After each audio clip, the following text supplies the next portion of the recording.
मुळात भाजप शिंदेंना आट्यात घेतोय, पण त्याच बरोबरीने तो विजय वडेट्टीवारांनाही कचाट्यात घेतोय।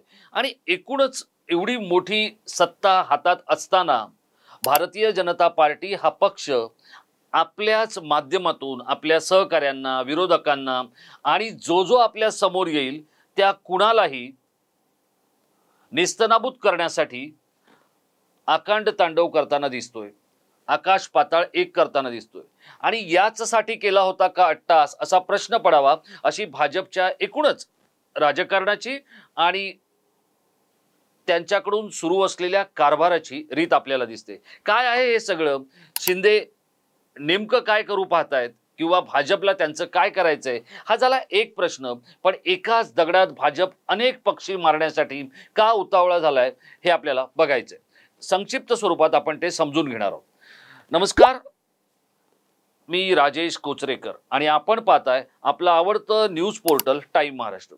मित्र हो, एकनाथ शिंदे यांची पालकमंत्री पदावरून आणि त्यातल्या नियुक्त्यांवरून असलेली नाराजी, या नाराजीला कोण कारणीभूत आहे हा एक प्रश्न। आणि सगळ्यात महत्त्वाचं की एकनाथ शिंदे यांचे लोक किंवा त्यांचे आमदार या पालकमंत्री पदासाठी इतके उतावळे का झालेले आहेत आणि त्यातून त्यांना काय साधायचंय हा देखील प्रश्न तुम्हा आम्हा सगळ्यांना पडू शकतो।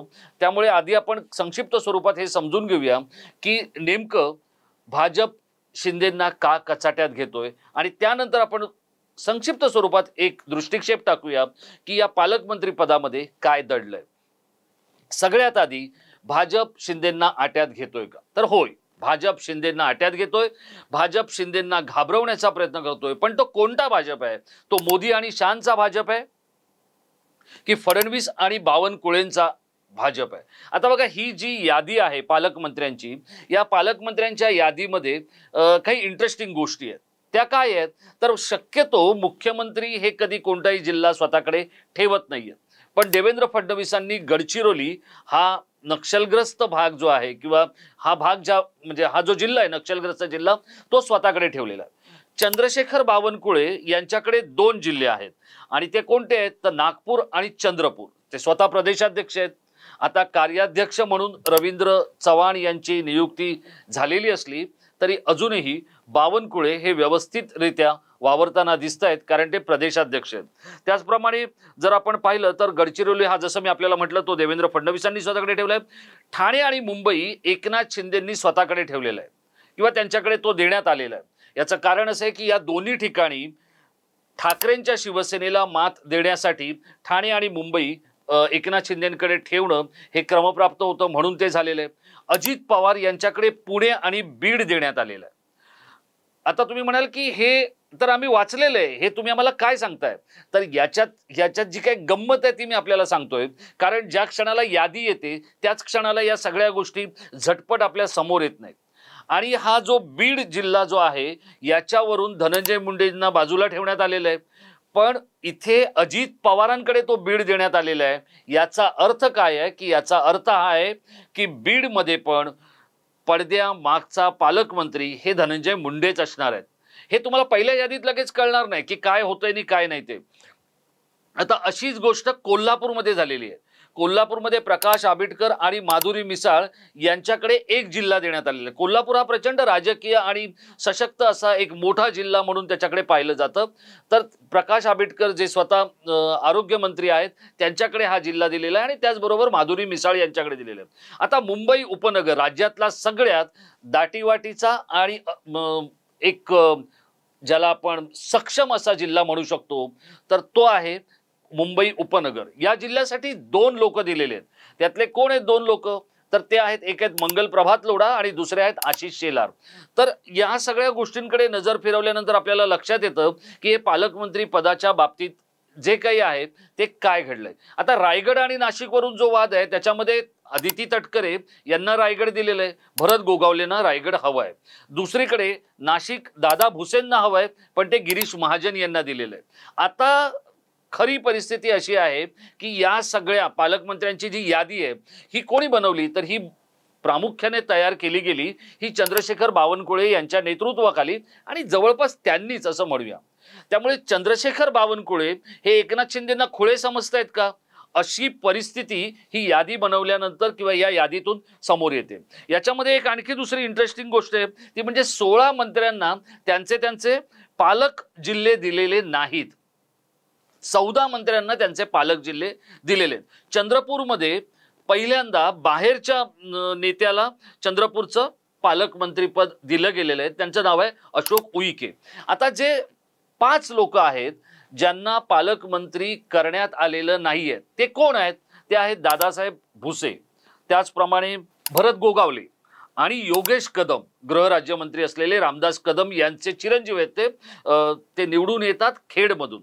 तर यांना हे 3 शिवसेनेच्या लोकांना पालकमंत्रीपद दिलेलं नाहीये। इंद्रनील नाईक आणि धनंजय मुंडे यांनाही पालकमंत्री करण्यात आलेलं नाहीये। आज संध्याकाळी 5 वाजता म्हणजे हा व्हिडिओ तुमच्या हातात पडेपर्यंत पुढच्या 1.5-2 तासात किंवा त्याही पेक्षा थोडंसं पुढे भरत गोगावले हे एकनाथ शिंदे यांना भेटणार आहेत आणि ते आपली कैफियत मांडणार आहेत। आता ह्या सगळ्या गोष्टी सुरू झाल्यानंतर प्रचंड गोंधळ झाला आणि एकनाथ शिंदे काहीसे रुसून दरे गावात गेले। त्यानंतर ही जी काही यादी आहे ही जी बनवली आहे त्याच्याबद्दलची नाराजी दिल्लीत पोहोचली आणि नाशिक आणि रायगडला स्थगिती देण्यात आली। नाशिक महानगरपालिकेची निवडणूक, सिंहस्थ कुंभमेळा आणि त्याचप्रमाणे फडणवीसांशी असलेली मैत्री आणि जवळीक यामुळे गिरीश महाजन यांना नाशिक देण्यावर भाजप ठाम आहे। आता रायगड हा जो जिल्हा आहे हा प्रचंड शक्तिशाली, आर्थिकदृष्ट्या सक्षम, जमिनीला सोन्याचा भाव असलेले असा हा जिल्हा आहे आणि त्यामुळे रायगड आपल्याकडे असावा, कारण कोकण किनारपट्टीमध्ये राष्ट्रवादीकडे कोणताच जिल्हा आलेला नाही आहे, कारण त्यांचे लोकच निवडून आलेले नाही आहेत। मग अशा परिस्थितीमध्ये रायगड हा राष्ट्रवादीकडे राहावा असा प्रयत्न राष्ट्रवादीने केला आणि त्यात अदिती तटकरे या सरस ठरलेले आहेत, त्यांच्याकडे हा जिल्हा दिलाय, त्याला स्थगिती देण्यात आली। ही स्थगिती एकनाथ शिंदे यांच्या नाराजीनंतर देण्यात आलेली आहे। आता इथे एक प्रश्न असा पडतो की एकनाथ शिंदे किंवा त्यांच्या शिवसेनेतले लोक हे पालकमंत्री पदासाठी इतका जीव का जाळतायत? आता खरं तर जसं उपमुख्यमंत्री पद जे आहे त्याला काही घटनात्मक तसे अधिकार नाही आहेत, पण मंत्रिमंडळामध्ये सहभागी होत असताना किंवा त्या पक्षाचा प्रमुख म्हणून उपमुख्यमंत्री पदाला एक महत्त्व प्राप्त झालेलं आहे। पालकमंत्री पदाचेही तसंच आहे, या संज्ञेला किंवा या पदाला तसा काही घटनात्मक अधिकार नाहीये। 1972 पासून ही प्रक्रिया सुरू झाली। वसंतराव नाईक ज्या वेळेला मुख्यमंत्री होते त्यावेळेला त्या स्थानिक जिल्ह्याच्या नियोजनासाठी म्हणून ही एक संकल्पना पुढे आली की प्रत्येक मंत्र्याने एक जिल्हा पाहावा म्हणून। त्यावेळेला या संपूर्ण व्यवस्थेचं नाव होतं प्रभारी मंत्री, म्हणजे तो मंत्री या जिल्ह्याचं जे काही प्रशासन आहे किंवा नियोजन आहे याच्यावर लक्ष ठेवेल अशी एक धारणा होती, कारण त्या मंत्रिमंडळामध्ये अनेक दिग्गज त्यावेळेला काम करत होते। आता याचं पुढे झालं पालकमंत्रीपद। आता पालकमंत्रीपद हे जे काही मंत्रीपद आहे हे का आहे तर अर्थसंकल्पामध्ये ज्या वेळेला अनेक तरतुदी केल्या जातात, वेगवेगळ्या जिल्ह्यामध्ये वेगवेगळ्या समित्या असतात, या समित्यांचा पदसिद्ध अध्यक्ष हा प्रभारी मंत्री किंवा पालकमंत्री असतो आणि हा पालकमंत्री ज्या वेळेला त्या जिल्ह्यामध्ये काम करत असतो तो कदाचित कॅबिनेट मंत्र्यापेक्षा अधिक पॉवरफुल असतो। त्यामुळे जिल्हा प्रशासन असेल किंवा पोलीस प्रशासन असेल हे सगळे लोक या पालकमंत्र्यांना वचकून असतात, कारण हे पालकमंत्री थेट कॅबिनेटमध्ये या सगळ्या गोष्टींबद्दलची चर्चा करू शकतात किंवा या सगळ्या लोकांना म्हणजे एकूणच प्रशासनाला ते धारेवर धरू शकतात आणि त्यामुळे जिल्हा नियोजनाच्या ज्या काही समित्या आहेत यांना वेगवेगळ्या माध्यमातून निधी उपलब्ध होतो। हा जो निधी आहे हा कोणत्या गोष्टीसाठी किती करावा, किती असावा, किती मिळावा यासाठी ज्या बैठका होतात त्या बैठकांमध्ये या पालकमंत्र्यांना एक खूपच अनन्यसाधारण महत्त्व असतं आणि मग हा जो येणारा निधी आहे तो कसा उपयोगात आणावा, तो कसा कुठे किती वापरावा यासाठी सुद्धा पालकमंत्र्यांचा शब्द महत्त्वाचा असतो। आता हे काही फक्त सेवेसाठी चाललोय का तर मुळीच नाही, मुळीच नाही मित्र।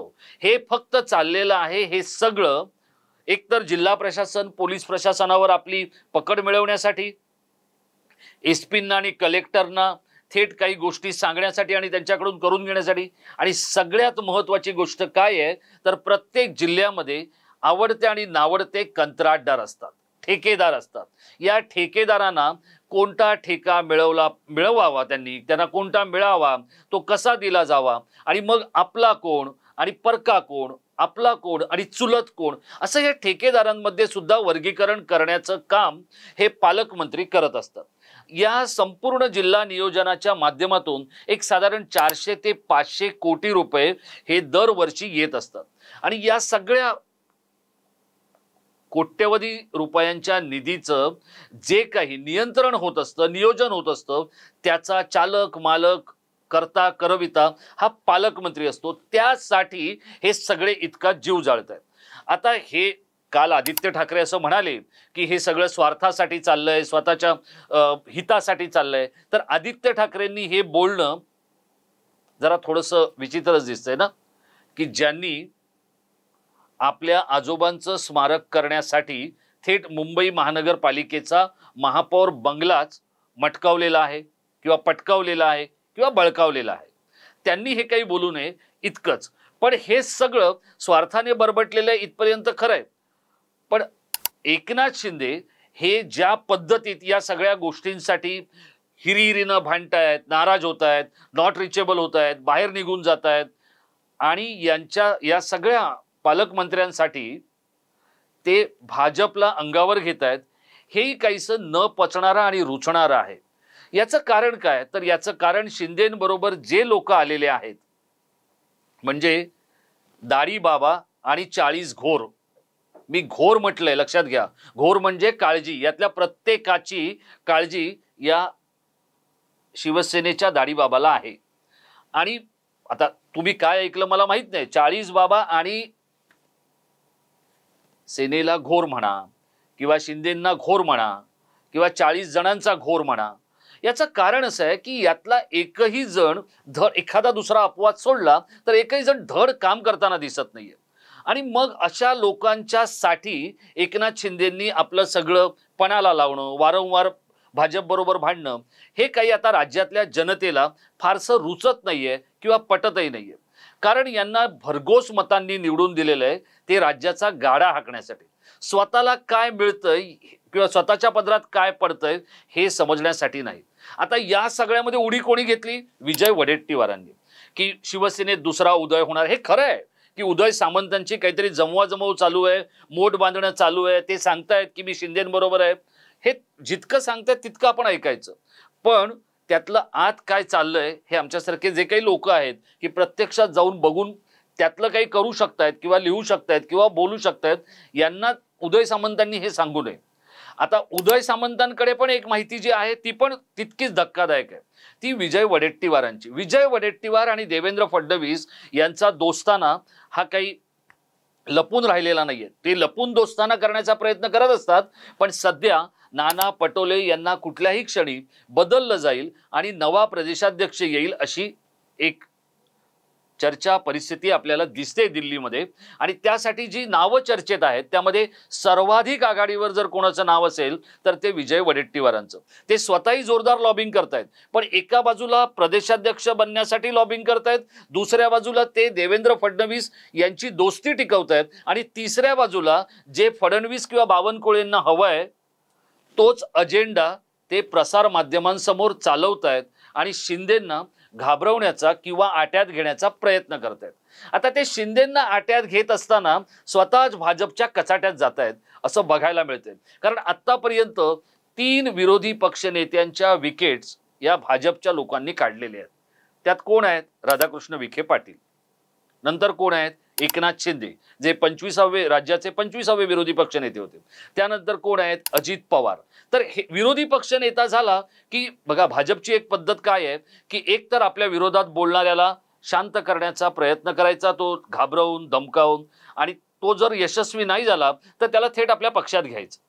आता विजय वडेट्टीवार हे त्यांचं करिअर खूप छान होऊ शकेल. पक्ष हरला म्हणजे काही सर्वस्व गेलं अशातला काही भाग नाहीये. ते अजूनही काही पक्ष उठू शकतो, करू शकतो, ते आवाज उठवू शकतात राज्याच्या जनतेसाठी. पण ते करण्याच्या ऐवजी ते शिंदेंना आट्यात घेण्यासाठी भाजपच्या कचाट्यात स्वतः चाललेले. आणि त्यामुळे आता जी काही राजकीय गोंधळाची परिस्थिती निर्माण झालेली आहे, आणि स्वित्झर्लंडमधल्या दाओसमध्ये बर्फात देशातल्या गुंतवणुकीवर मुख्यमंत्री चर्चा करतायत. पण हे सगळं सुरू असताना एकनाथ शिंदे, अजित पवार आणि हे जे काही मंत्री आहेत, विशेषतः दाढी बाबा आणि 40 घोर जे आहेत, ते प्रत्येक जण नवा घोर या सरकारला आणि राज्यातल्या जनतेला लावण्याचा प्रयत्न करतोय. आता तुम्ही म्हणाल राज्यातल्या जनतेला काय घोर आहे, तर मित्र हो, मी आपल्याला हेच सांगू इच्छितोय की अजून खाजगी सचिव जे काय आहेत त्यांची नियुक्ती नीट झालेली नाहीये, मंत्र्यांना पूर्णतः दालनं आणि स्टाफ मिळालेला नाहीये, कामकाज नीट सुरू झालेलं नाहीये. आणि अशा परिस्थितीमध्ये हे फक्त जे यांचं भांडणं चाललेली आहेत ही लोण्याचा गोळा कोणी खायचा याच्यासाठी चाललेली आहेत. आणि त्यामुळे सामान्य जनता मात्र ही पिचत बसलेली आहे, अडचणीत आहे आणि तिच्या समस्यांशी झुंजत आहे. आता हा जो पालकमंत्र्यांचा जो काय घोळ आहे तो फक्त पालकमंत्री पदासाठी नाहीये, तर चालक जंत्रीसाठी आहे. ही जी कंत्राटदारांची जंत्री आहे किंवा ठेकेदारांची जंत्री आहे त्याच्यासाठी हे सगळं सुरू आहे. आज संध्याकाळी गोगावले शिंदेंना भेटल्यानंतर या दोन्ही नेत्यांचा किंवा दोन्ही जिल्ह्यांचा नेमका प्रश्न धसास लागणार आहे का नाही हे आपल्याला बघावं लागणार आहे. शिंदेंनी या 40 घोरांच्या साठी आपला पक्षीय घोर आणि पक्षीय चिंता वाढवावी का ना वाढवावी हा शिंदेंचा प्रश्न आहे. पण राज्यातल्या जनतेना, लाडक्या बहिणींना, शेतकऱ्यांना, कष्टकऱ्यांना या सरकारकडून खरंच अपेक्षा आहेत. पण या अपेक्षांचा भंग होण्याच्या आधी हे सगळे नेते कामाला लागले तरच राज्याचं हित आहे. नाहीतर जनता शेवटी जनार्दन आहे, ती या सगळ्यांना धडा शिकवल्याशिवाय राहणार नाही. मित्रांनो, आपल्याला काय वाटतं, आता जनतेनं खऱ्या खुऱ्या अर्थानं जनार्दन होण्याची गरज आहे का? भाजप वेगवेगळ्या नेत्यांना आपल्या नादी लागून त्यांच्या राजकीय कामगिरीचा आणि कारकिर्दीचा विचका करू पाहतंय का? फडणवीस आणि बावनकुळे हे दोघंही शिंदेंना खुळे समजतायत का? आपल्याला काय वाटतं आपण आमच्या इनबॉक्समध्ये व्यक्त व्हा मित्र हो. आणि असेच काही कुणाचीही भिडबाड न ठेवता महाराष्ट्राच्या राजकारणातले मुद्दे आणि तपशील तुमच्या समोर घेऊन आणण्यासाठी किंवा घेऊन येण्यासाठी आम्हाला तुम्ही सबस्क्राईब करून तुमच्या पाठिंब्याचं बळ द्या. असेच काही व्हिडिओ येत्या काही काळात आम्ही आणखी मोठ्या आणि तितक्याच अधिक माहितीसह घेऊन येणार आहोत. पुढचा व्हिडिओ येईपर्यंत स्वतःची काळजी घ्या. धन्यवाद.